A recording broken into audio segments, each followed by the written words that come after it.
Swayam Prabha. Digital India. Educated India.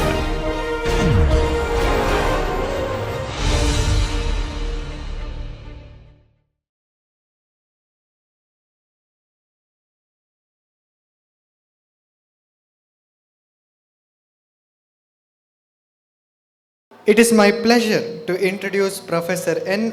Murthy, a professor of chemistry at IIT Madras. N. Murthy is an expert in bio-inorganic and inorganic chemistry, spectroscopy, and homogeneous catalysis. He has a PhD in chemistry from the Indian Institute of Science, Bangalore. He has multiple citations and has published many papers, making him a leading figure in chemistry. We are truly honored to have him share his valuable insights and expertise with us today. Please join me in welcoming Professor N. Murthy.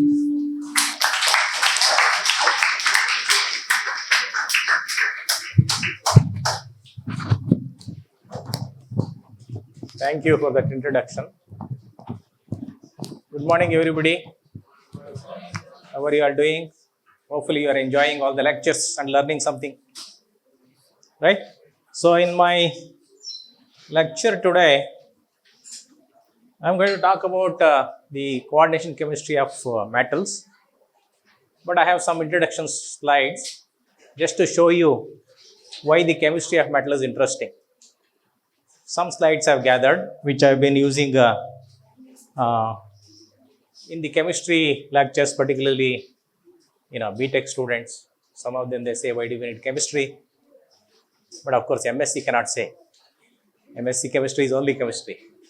Whereas for BTech, sometimes they think they don't need chemistry, but I can show you. If you know chemistry, why it will be, or how it will be interesting. Initial few slides to show you why chemistry is interesting, and later on I will use the board. This periodic table, I'm sure all of you are familiar with.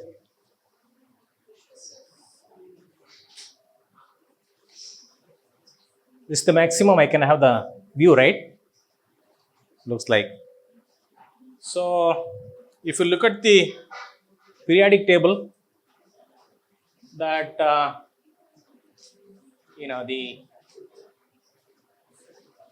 not able to show this, not able to use this one here. Probably not, I think. But then why was given this? Anyhow, there's no stick? No, okay. Anyhow, the chemistry that I want to talk about is of this. In the periodic table, those elements which are the metals, chemistry of them is what I'm going to talk about. But if you look at the periodic table, the compounds formed by the extreme left, which are the alkali and alkaline earth metals, and halides, most positive and most negative.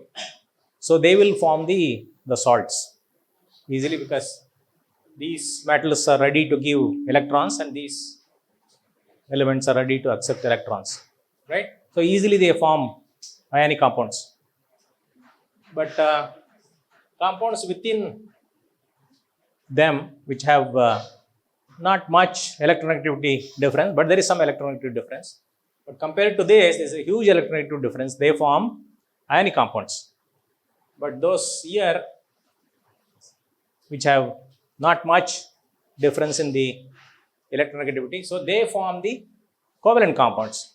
So you have ionic compounds coming from these two alkali, alkaline earth metals, and then halides, fluoride, chloride, bromide, iodide.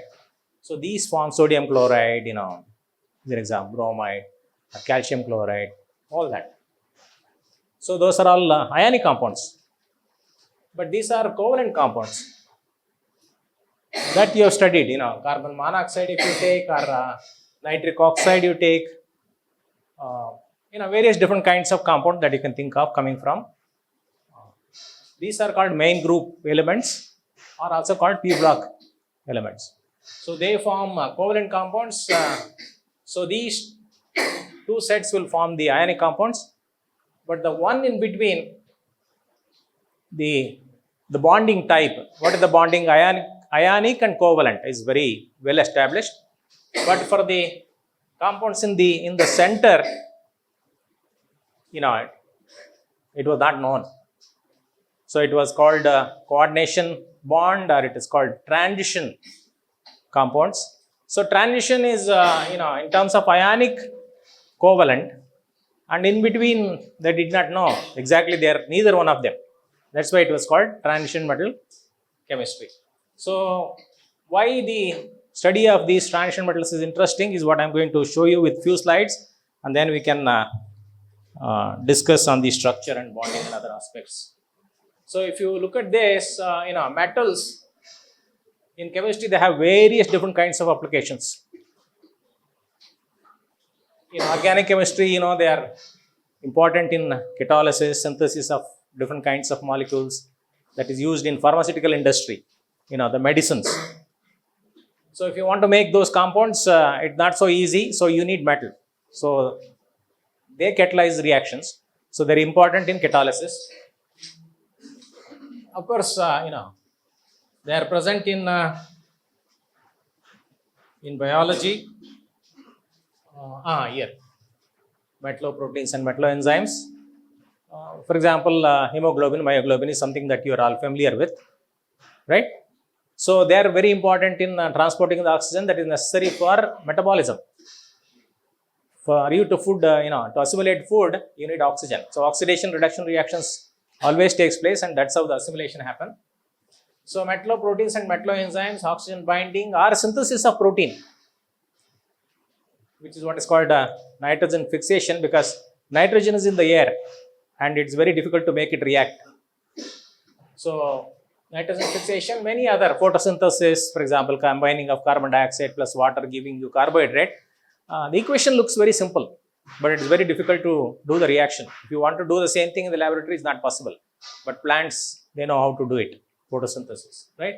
They, photosynthesis utilizes magnesium and then manganese to combine water and carbon dioxide to make carbohydrate. So an equation, when you write an equation, looks very simple, but it's very difficult to do. And, there are various different kinds of other compounds of the metal which have lot of applications, which I will show you in the coming slides. Some of them are listed here. For example, their structure is very important in electrical properties, optical properties, magnetic properties, mechanical properties, semiconductor properties. See, the lot of things that we use every day. For example, the utensils that you use at home contains metal. They're all but the one that I'm going to talk about is the metal ion, but not in the metal in the solid state, right? So, or any gadget that you use every day, they contain metals.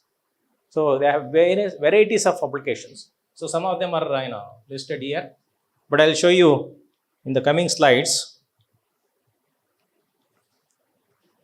We know the mechanical properties, space vehicles, construction vehicles, different kinds of tools that we use, or polymers. We use nowadays, polymers that are very difficult to get rid of them from the environment. So you want biodegradable, polymers nowadays. So that is one of them. Ceramics, where ionic, batteries, for example. I don't know if you have used our IIT bus, which calls it switch, which is an electric bus, electric vehicle, and uses battery. So it is a iron phosphate battery is what is used, and that kind of a battery which is when you recharge many times, it will not catch fire.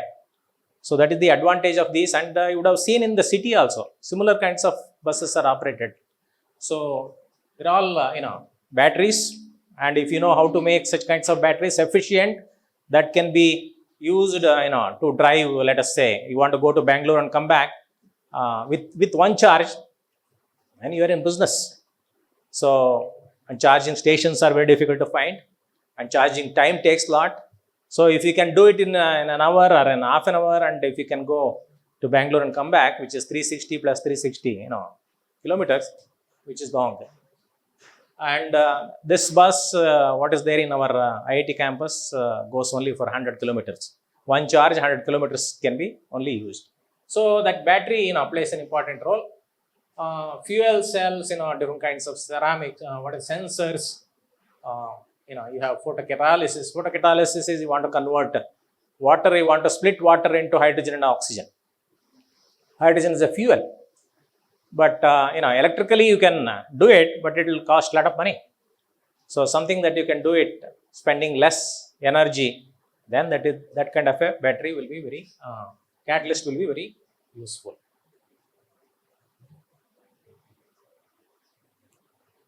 Yeah, these are all different kinds of, diodes, transistors, all that present in, in your TV or mobiles, everywhere, right?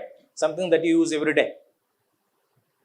So they're very, very important, which contain metal. The whole idea of showing you all this is because they contain metal. Or for example, superconductor, the high-speed train, bullet train, in India also, they're talking about a bullet train going from Mumbai to Ahmedabad.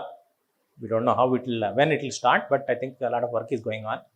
But in developed countries like Japan, France, in Europe, many countries, not in the US. I have not seen any, bullet train in the US because cheaper to fly. Even trains itself, they don't use much. But countries like India, we definitely will be very useful. And if you go to Japan, people use, most of the time they use only bullet trains. Very easy to reach, very easy to, faster to reach. So, in this train, for example, here is one material which is superconductor. That means it will conduct, without any resistance. That is what is the superconductor. So there is a lot of loss when you transmit electricity through cables. There is a lot of loss of electricity. But if you can, it is because of the resistance. But superconductor will have a zero resistance. So if you can develop such kind of a material, that will be very useful. And one of them that is, being used in Japan. This is niobium and titanium alloy is what is used, and these rail tracks are cooled at a very low temperature and they become superconductor. And now the wheel, when it is moving, it will not have, it will be floating. So it floats, hence there is no friction. So it can go faster. So that is the advantage of the superconductor used in bullet trains. Right, and this kind of information you will find so far some of these superconductors people have developed can only reach up to 90K or 80K. The reason is very difficult to use them at liquid nitrogen temperature, for example. You want them to be superconductor at room temperature. But these are superconductor at very low temperature, liquid helium and a mixture of liquid nitrogen and liquid helium. Liquid nitrogen is about 77K, liquid helium is about 4K. It is very difficult to achieve, and it is very difficult to get the liquid helium.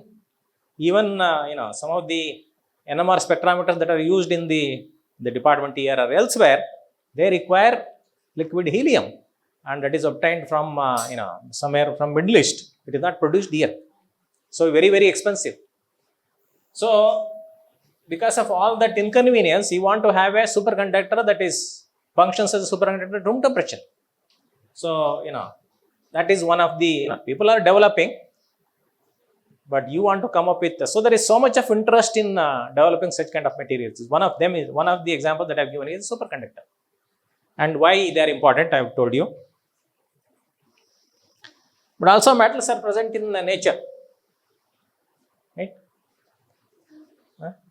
People are not paying attention, playing like school kids. So you are all familiar with this kind of gemstones, right? They are precious. When you have it, you want to have it. So nature contains such kind of metals, and presence of small amount of impurities what gives rise to alumina.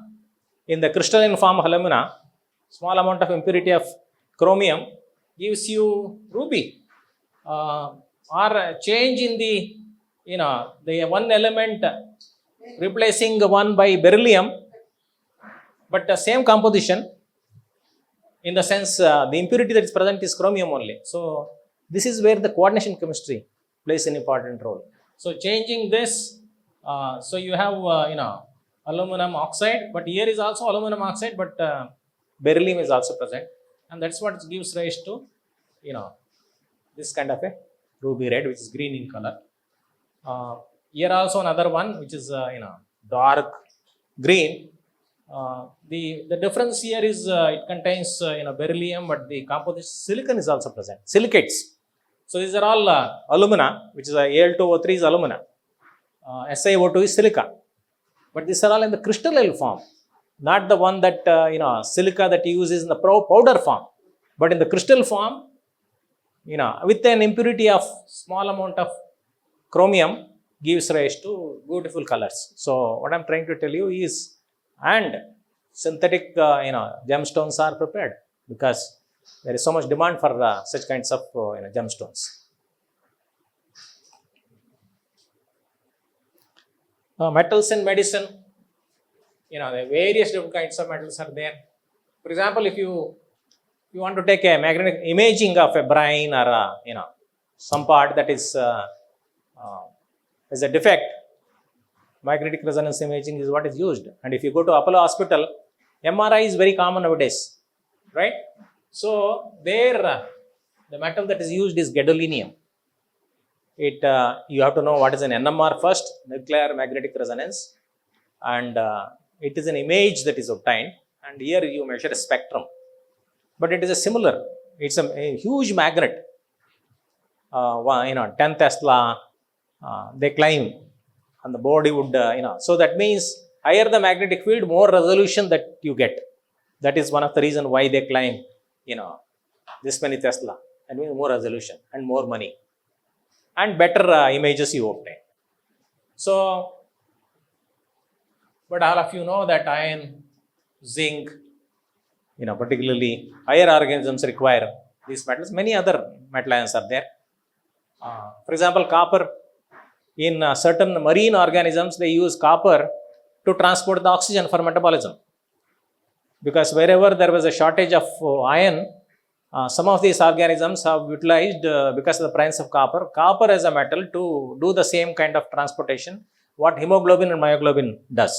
Hemoglobin transports and myoglobin stores the oxygen to use it whenever it is there is a shortage, right? So chelation therapy, for example, by accidentally if you ingest some metal which is poisonous, then to remove that, what is called a chelation therapy, there are ligands that are used. So enzymes, few examples I may have it there, and also for therapy, so technetium, rhenium, these are all also used. One is for diagnosis, other for therapy.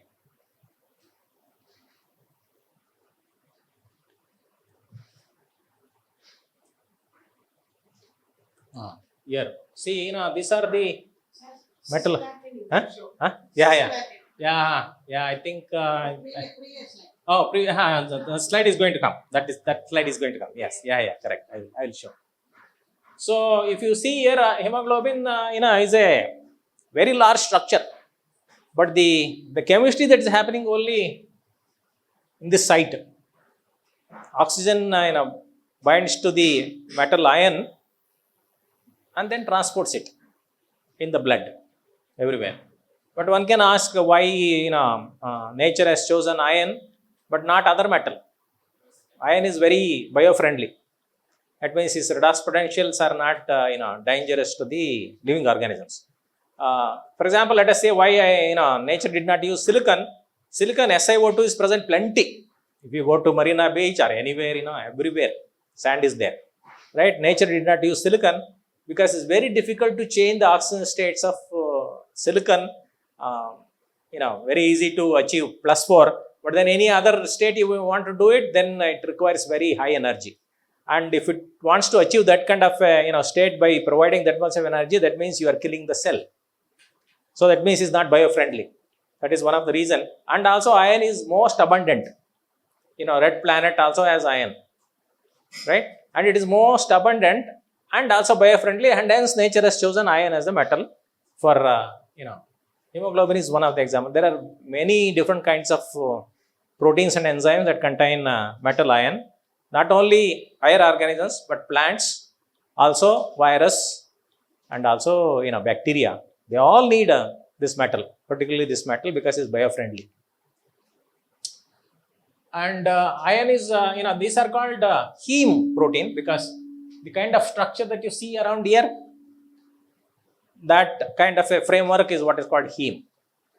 But it doesn't have this same framework here. But instead it has, cysteine as a ligand. You have 20 amino acids, only out of them 19 amino acids is what is nature uses.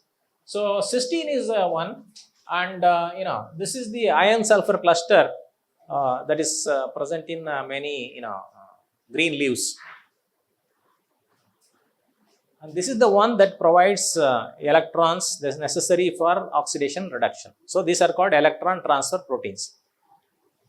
So if you want to reduce oxygen, for example, to superoxide and finally peroxide, and then finally oxygen bond has to break, electrons has to come. Of course, iron provides, it can provide only 1 or 2 electrons, but you need 4 electrons to completely break the oxygen bond. So in the chain, when the reactions are happening, it is not happening in one step. It's happening in multi steps, and each and every stage of this reaction, different kinds of electron transfer proteins are present. So that iron sulfur cluster is one of them, and chlorophyll, the green color of this plant. So this also contains, so if you notice that this group is, this framework is modified. So that is the difference between that and this here. So if you see, see there is a propionic acid group that is present. Of course, that propionic acid is also there here, but then there is a modification here in this part. So, and that's how nature, and here also same thing. Cobalamin, vitamin B12, if you don't have, if there is a deficiency, all kinds of problems. Particularly if you are a vegetarian, you will not get this vitamin B12. If you eat fish, vitamin B12 you obtain. But if you don't eat fish, then supplementary, supplement is vitamin B12. And if you see here, this framework is completely modified here. So each and every center is chiral. That means each and every carbon center is differently substituted. So how nicely nature has modified this. In fact, this is called pro to the life. That is what everybody thought in the beginning, that only molecules, the proteins or enzymes containing only this molecule is what is present everywhere. That's why they called it pro to life. But later they came to know that there are many other proteins.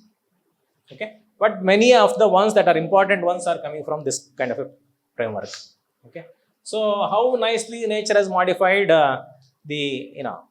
that is what in research also you try to modify its structure, electronics, steric factors, and many things. If you know already something is doing some wonderful job, but you want to modify that, sterics and electronics is what you modify, and that's how nature has done that, right?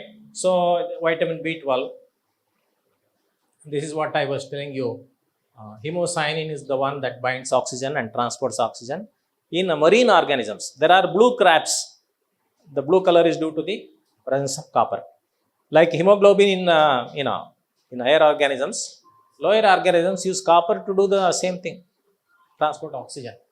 So, and because it doesn't contain these are present in bacteria.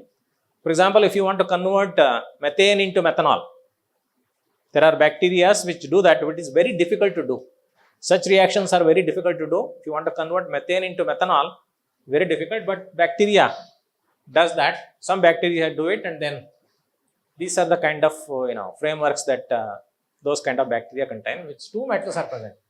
If you notice here in all of these, there is only one metal, but here two metal, but multi metal centers are there. Here you can see multi metal, because if you want to transfer electrons, 1 electron, 2 electron, 3 electron transfer, so you need multi metal centers. Okay.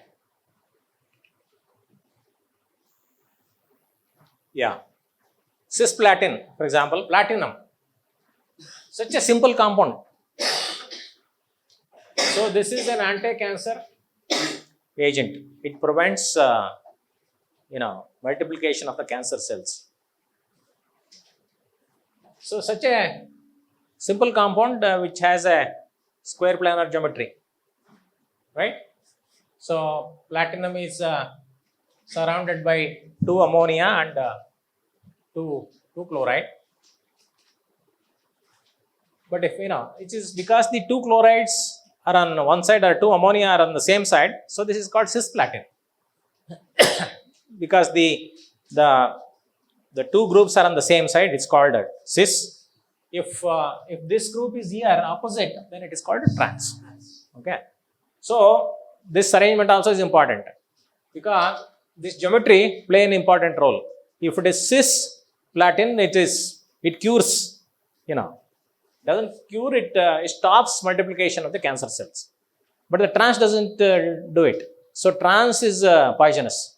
So you see the difference. Small change in the arrangements of the these groups makes a big difference, huge difference.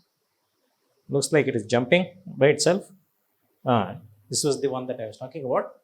So cisplatin is available. Certain kinds of cancers you can see not mentioned here, but basically your DNA, which is a double helix. So once you take this, water is chlorides are easily replaceable, and that is what the coordination chemistry is about, because chlorides are weak field ligands, which is what crystal field theory talks about. So easily they get exchanged with other ligand. That means in the body water is plenty, it's present, right? So it gets exchanged, and then you have in the DNA you have the nitrogen. I probably did not bring the structure of DNA, but you know about this double helix structure. Those the bases that are present which have nitrogen, and nitrogen gets coordinated to the platinum instead of this water or chloride here. So what you take as a medicine is the one containing chloride, which is what is called cisplatin. But in the body, chloride is easily gets replaced by water, because water is a stronger ligand, and then it forms. When it forms, and there are places where it specifically goes and binds. So once it does that, then the DNA is required for replication, for growth. Now it is not able to replicate, and that's how the particularly goes and binds to the site where the cancer is there, and then cancer cells, it prevents multiplication of the DNA. That is what is the growth of the life. So that's how the cisplatin. There are many other compounds which are anti-cancer. This is just an example. Such simple compound containing 2 chlorides on the same side, which is what a cis compound, containing the 2 chlorides opposite to each other, which is what is called trans compound, is poisonous. You see the difference? Such a small difference, huge difference in the structure and properties, particularly in the biology. So metals in industry, one of them I gave you example, but fine chemicals, hydrogenation, for example. What is hydrogenation? Converting the molecules containing double bond to single bond. Dalda, for example, oil which is in the liquid form, if you hydrogenate, what is hydrogenate? Double bond, you reduce the double bond, for that you need hydrogen. If you want to reduce that at room temperature, you need a catalyst, but otherwise you need very high pressure. And using hydrogen at high pressure is quite dangerous, right? Handling of hydrogen and high pressure. So it is dangerous. So you need something that can do at room temperature, and that is where all this catalyst play an important role. So hydrogenation or oxidation is something that I told you, conversion of methane to methanol, which is an oxidation. So you want to insert oxygen into methane and remove one hydrogen and make methanol. It's very, very simple example. Methane is simple example, but any other carbon containing compound if you want to do, which has lot of applications. For example, if you can, coconut oil is a long chain carbon, at the end you have a carboxylic acid. If you want to make that kind of a compound, you need catalyst. So it is not easy to oxidize, hydrocarbons. Hydrocarbons are plenty available. So they are raw material and you want to use such kind of raw material and then make useful compounds. So, of course, I mentioned about polymerization, polymers. Biodegradable polymers is something is what is, people. Polymerization means, converting, a monomer into a dimer, dimer into a trimer, like that. And if you n number of, monomers, if you do it, then it is polymerization. So, many such, reactions are known and which requires the metal. Oligomerization is mainly for biomolecules. Yeah. It's there in biomolecules also. For example, ion transport protein that starts from a small unit and then it dimerizes, trimerizes, tetramerizes, and then huge metals all come together. So that is what is oligomerization. Polymerization is n number of this thing happening. Maybe it's happening in the stepwise, but the oligomerization means it goes from smaller unit to a bigger unit in a stepwise manner. So for example, all of these polymers what are listed here, nylon, all this PET, Teflon, rayon, all that very useful. For example, the tawa that you use at home, it is coated with Teflon because it can hold very high temperature and provides a very smooth surface for you to make dosa, for example, right? So Teflon. And also it is not supposed to be poisonous because it contains carbon-fluorine bond which are very difficult to break. So that means even if you by chance, if you ingest, it is not going to get easily, get cleaved. So that means it is safer. That is one of the reasons, Teflon. Rayon, dress material, for example. So all these kinds of things, if you want to, particularly these are all come under the polymers, different kinds of polymers. They require, if you want to, synthesize such kind of compounds, you need a metal, the catalyst. Or for example, nylon, I told you here, right? Nylon, which is what is the tire material. So starting from such a small molecule, you polymerize. So this basically this nylon is what is this tire is about. So if you want to make that, or for example, jacket, different kinds of jackets that you use, they're all coming from is a nylon material. Okay, just to give you an example that they have various different kinds of applications. So now the question is, raw material for all of this is hydrocarbon, petrol. Hydrocarbon is plenty present, but that hydrocarbon cannot be used as starting material to make a polymer. The hydrocarbon means you have a carbon-carbon. Hydrogen is always present. So carbon-carbon chain, single bond. But an olefin is with a double bond. And to make that kind of a double bond, you need a catalyst. So this is only just to show you, for example, Reliance, brings crude oil from Middle East and then separates into different fractions. Petrol, diesel, or the fuel that is used for turbine, for airplane. So all this separated by Reliance does that, and in these kind of factories, and using those kind of hydrocarbons, you need a catalyst to convert that into olefin. Different kinds of, I showed you nylon, for example. If you want to convert that into a polymer, you use a different kinds of an hydrocarbon, which is a olefin, different kinds of an olefin. And to do that, you need, in fact, this cracking means you have a long chain hydrocarbon, you want to make it a shorter one. So that is what is the cracking process, okay, which requires catalyst.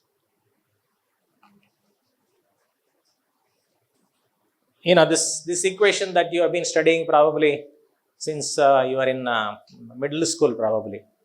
N2 plus 3H2 giving ammonia. It's so important that this equation, physical chemistry, what is the role of pressure, many different things, because it's so important.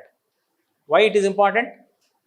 Because a fertilizer, for example, urea, is coming from the air, from this reaction only.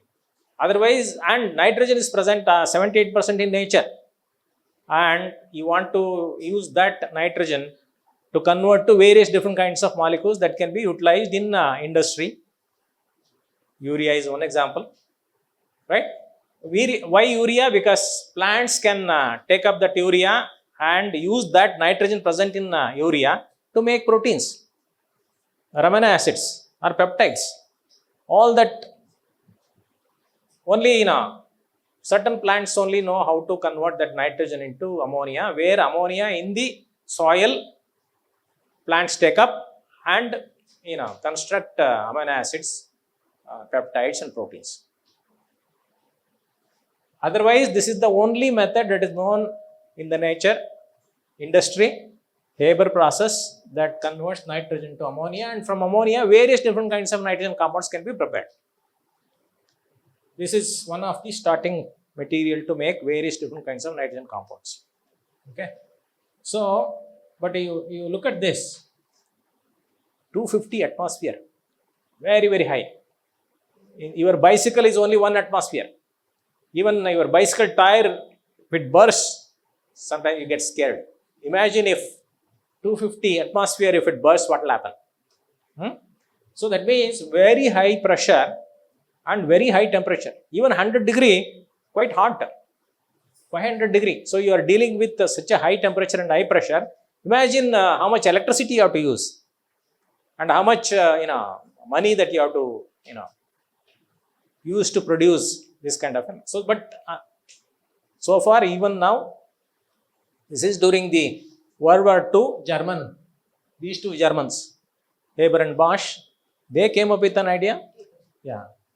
So, with this, converting the nitrogen to ammonia by adding hydrogen. Otherwise, the only other method in the nature is called an enzyme called nitrogenase, which fixes the nitrogen and uses that nitrogen. But certain plants probably don't have that availability of the nitrogen containing molecule. It can be nitrate or any other NPK, nitrogen, phosphorus, potassium, right? They're all very important. And if you want to use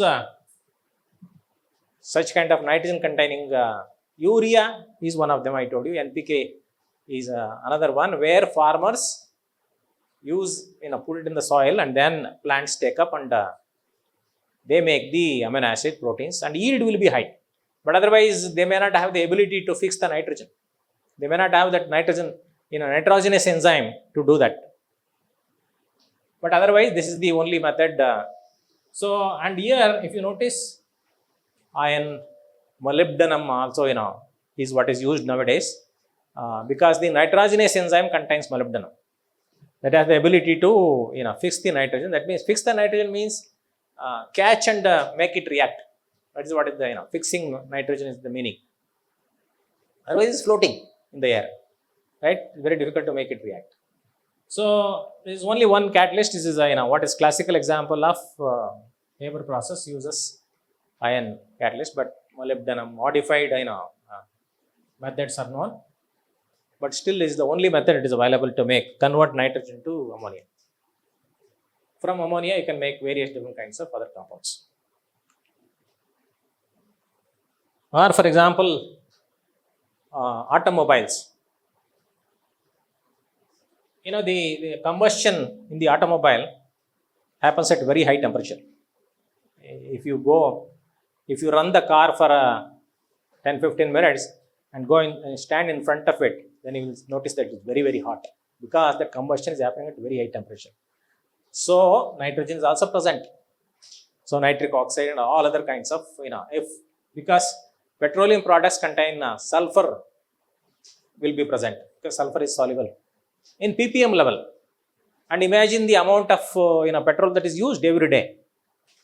So that means all sulfur containing compounds also come into the atmosphere.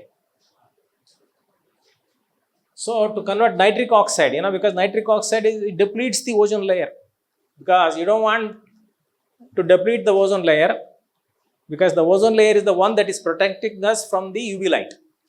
Otherwise, if directly UV light falls on your skin, you get skin cancer. And to prevent such kinds of molecules coming into the atmosphere, there is a underneath the your cars or motor vehicles, you will see a small cylinder, and that cylinder contains a catalyst which converts the nitric oxide into nitrogen. So nitrogen doesn't damage the atmosphere, but nitric oxide dies, or sulfur dioxide does. So any sulfur containing compounds, nitric oxide is one of them. It can be any other nitrogen containing compounds. Yeah, correct.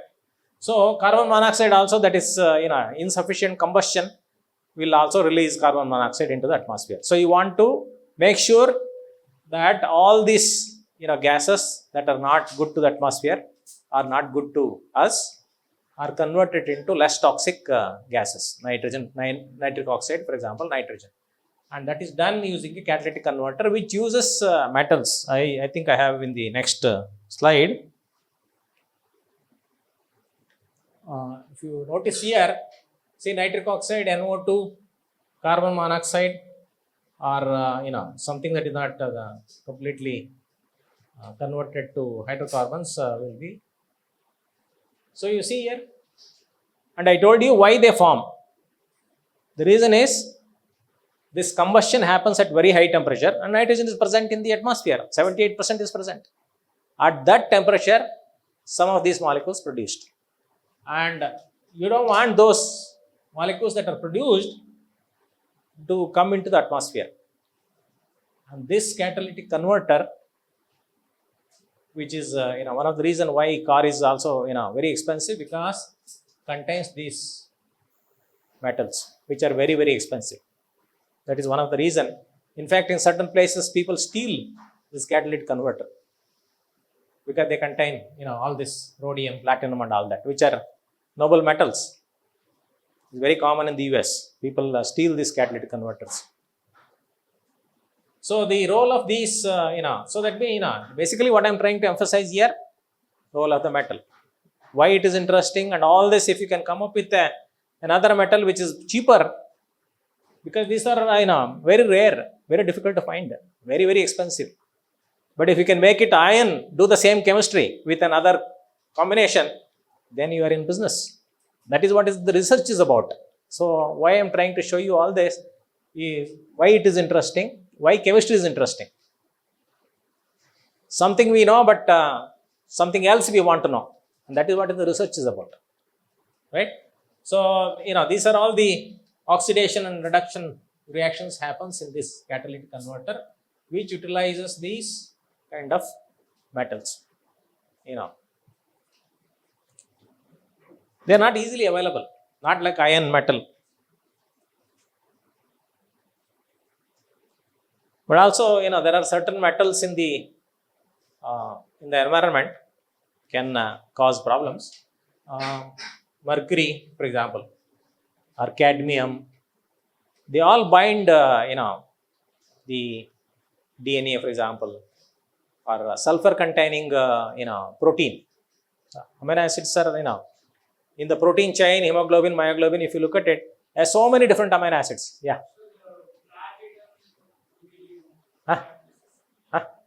Yeah. Platinum, iridium. The previous slide.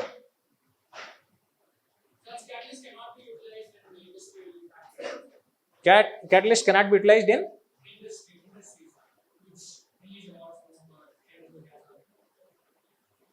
But it's expensive. See, automobiles has so many. And every day imagine how much petrol is used all over the world. So this is the best way to, prevent entering such gases into the atmosphere. Your question is, can that be used in industry? I'm not sure, but it is possible. Because in industry, basically they burn all these gases at very high temperature. But that cannot be done in the motor vehicles. Yeah.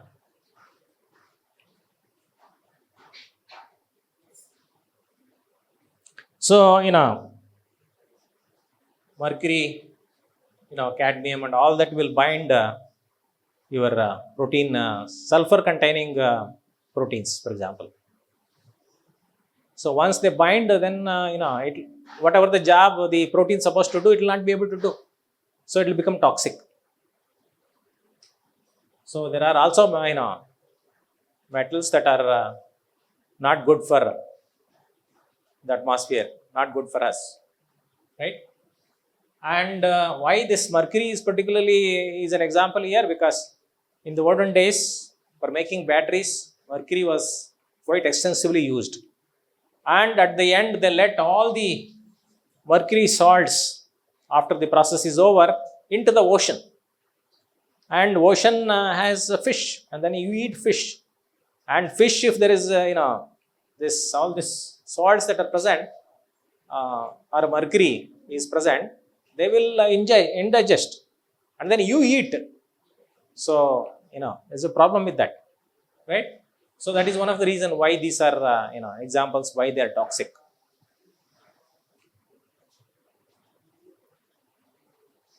You have to tell me when to stop. Then you have a next speaker, I think, right? Yeah. So here is one table. Here is one table that shows sulfuric acid, ethylene, polyethylene, polypropylene, phosphoric acid, ammonia, chlorine, propylene, polypropylene, sodium hydroxide, nitric acid, ammonium nitrate, urea, styrene, hydrochloric acid. All of these compounds, there's only 20 chemicals are listed here. That if you see that, see how much, this is long ago, 20 years ago. This table is 20 years ago. Now, imagine India 20 years ago. I don't know how many of you probably were there. But now in 20 years, in 5 years, there is so much of development. If you go to certain areas, if you have not been, you will notice that so much has changed. I often go to Bangalore, and some places I cannot even recognize. So there is so much of growth. And, along with the growth, definitely use of all these chemicals will be there, because factories, all that, right? So all this production of, all these chemicals requires metal. Nitric acid, sulfuric acid, they require a metal, right? Platinum, vanadium pentoxide, all, required. And this is what one example to show you that how to convert a simple olefin. I was mentioning about oil that is liquid, very easy to, not so easy to store, for example. But oil that is solid, very easy to transport and store. And people those days, and that liquid and solid is due to the presence of the double bond. If double bonds are there, then that is a liquid form. Olive oil, for example, contains many double bonds, and it is supposed to be good for health. Those of you watching cartoon, Popeye, Popeye's girlfriend drinks olive oil, and that's why she is so thin. So to say that it is, such kind of oils are very good. It is, that was one of the messages, right? So they contain double bonds. So olive oil or nalleಣ್ಣೆ, it's one of them. That is also which contains this double bond. But if you break these double bonds, the liquid oil becomes a solid. and dalda people say is not good for health. The reason is the molecules containing double bonds and single bond, the way that they are arranged, differently they are arranged. But if you have all single bond, very easy to pack. For example, if you have a curly hair, very difficult to pack. But if you have a straight hair, easy to pack. That is what is the, So the oil in the liquid form will have, straight chain. And they get easily, assimilated, get packed into your body fat. That's what people say cholesterol. But of course, people in Kerala, they eat only coconut oil. But I can tell you also, the reason, if you have trained your body from the beginning, your body knows how to handle it. But if you don't, then it can be a problem, right? I keep telling my wife, don't use coconut all the time, but she says, everybody eats coconut to make chutney, different kinds of things, right? Or, to fry. So the message here is, those days when this person came up with this catalyst to convert such kinds of molecules which are in the liquid form into solid. Liquid form to solid is only breaking the double bond to single bond. So the liquid will have many double bonds. Solid will not have any double bonds. So that is what is called hydrogenation. So this person came up with that kind of a catalyst which can be done such kind of reactions at room temperature and normal pressure. Imagine the one that I showed you in previous, combining nitrogen plus hydrogen, giving you ammonia is done at very high temperature, 500 degree, 250 atmosphere. But this is 1 atmosphere, you see here, 25 degree, 1 atmosphere. So you can easily convert, this molecule into this molecule. It's only, the R group is not shown here. R group can be long chain. Basically, 16 carbons, 17 carbons will be there. If you take your coconut oil, it contains in a long chain single bond. And that's why easily it gets solidified at room temperature. Whereas olive oil doesn't get solidified. The reason is it has double bond, so it doesn't easily get packed. So even if it has to solidify, it has to get packed, then only it gets solidified. So those days people thought is the advantage of converting this liquid oil into solid oil by this method, which is what is hydrogenation. This person came up with that kind of a catalyst. Yeah, Wilkinson catalyst. So that is the Wilkinson catalyst. You see rhodium, 3 phosphine and 1 chloride. So that converts any compound containing double bond into a single bond, which normally otherwise has to be done at very high pressure using hydrogen as a gas. Of course, here hydrogen is used. All that you need to do is fill the balloon with hydrogen gas, attach to your flask, reaction is done. So there is advantage compared to very high temperature and high pressure reactions, which are particularly if you are using this hydrogen, which is quite dangerous. So these are all the advantages. Anyhow, don't worry about how this happens. Maybe you will be learning later in your 12th class, all this quantum chemistry. But so what I think I have shown you so far is why metal is interesting, why is important, has a lot of applications. So it is not, if you don't understand the subject, any subject is, you don't like. But if you understand anything, music, if you know, you will like it. But if you don't know the music, you will not appreciate. So same thing, any subject, sometimes, students tell me, computer science students, I often teach BTech students, sometimes they say, I don't need, chemistry, but it is not true. Materials, for example, if you are asked to write a code and then guy tells you, these are the materials that I want to make. You write a code, for example, how to make a material, for example. If you have understood the chemistry, then it's very easy to do this. So at a certain stage, of research, after you graduate and you obtain a higher degree, you notice all come together. So you need everything. So mathematics alone is not enough. Physics alone is not enough. If you know these 3 subjects, you are a master. Okay. So, madam, if you tell me now, if your time is there, I will continue. Otherwise, I will stop it. Yeah. Yeah.